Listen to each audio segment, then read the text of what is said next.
Bismillahirrahmanirrahim. Assalamualaikum warahmatullahi wabarakatuh. Selamat datang kembali di video kali ini di channel Istighfar ID, channel yang memberikan informasi tentang teknologi dan digital. Ya, di video kali ini saya ingin membawakan itu sebuah judul ya yang sekarang juga sedang boom nih teman-teman di Amerika sana, yaitu peringatan dari Sundar Pichai. Siapa sih Sundar Pichai? Sundar Pichai adalah salah satu petinggi di grup Alphabet atau Google ya. Di dalam pesan internalnya yang dikirim ke ribuan karyawan Alphabet dan Google, Sundar Pichai menyampaikan peringatan keras. Ia bilang perusahaan sedang menghadapi tantangan besar, baik dari luar maupun dari dalam. Kompetisi yang sangat ketat ini, regulasi yang menghimpit, dan ancaman yang bisa mengubah bisnis Google secara permanen. Pichai menyebut bahwa di tahun 2025 akan penuh dengan taruhan tinggi alias keputusan besar yang bisa menentukan nasib Google ke depannya, teman-teman. Nah, Sundar Pichai ini adalah petinggi ya teman-teman, yang petinggi dari Google atau Alphabet.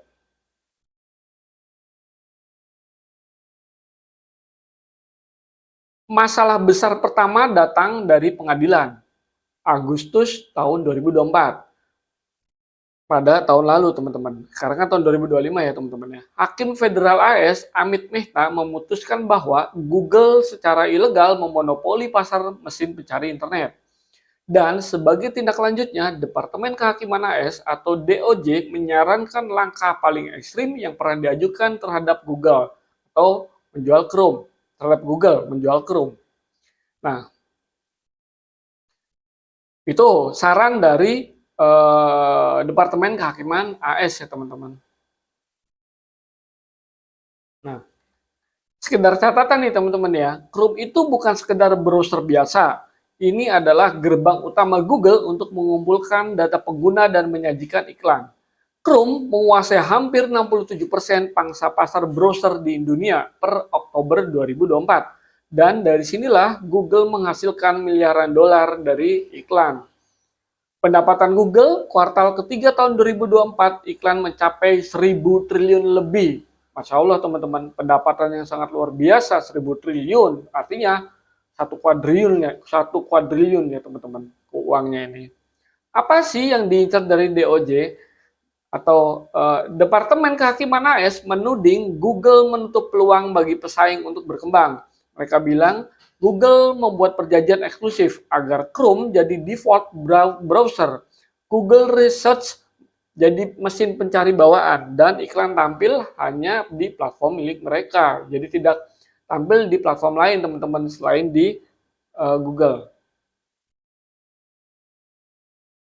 Nah, DOJ juga ingin agar Google menjual Chrome. Jadi DOJ ingin Google udah deh Chrome dijual aja gitu ya, karena Chrome ini sangat mendominasi dan Chrome ini sangat sangat memonopoli untuk berkaitan dengan mesin pencarian.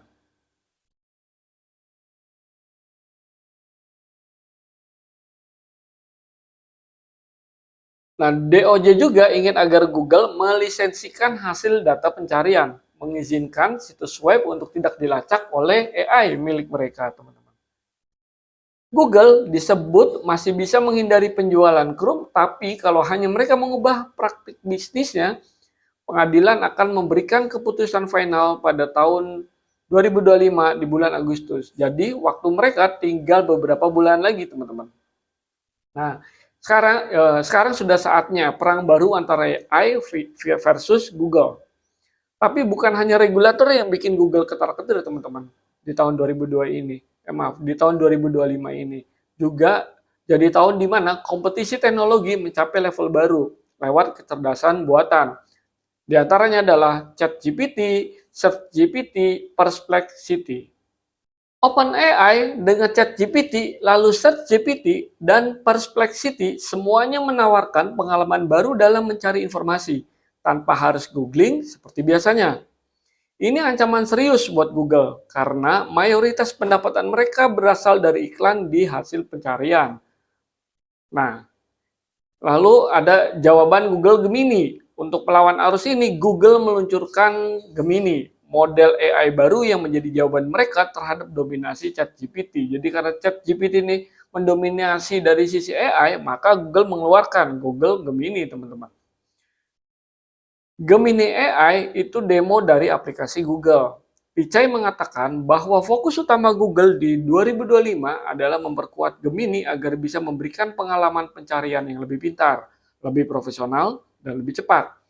Tapi, apakah Gemini cukup kuat untuk mempertahankan posisi Google atau justru ini pertaruhan terakhir mereka di dunia search engine?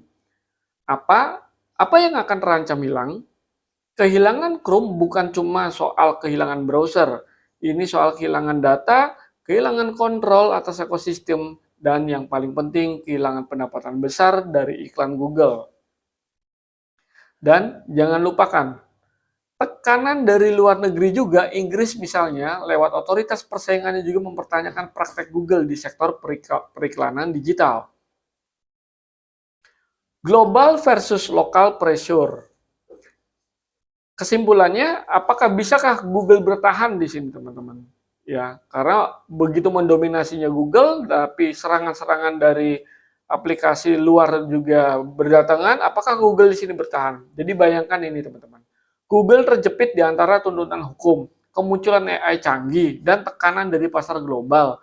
Tahun ini bisa jadi titik balik apakah Google tetap berdiri sebagai raksasa digital atau harus merelakan mahkota mereka di era baru ini.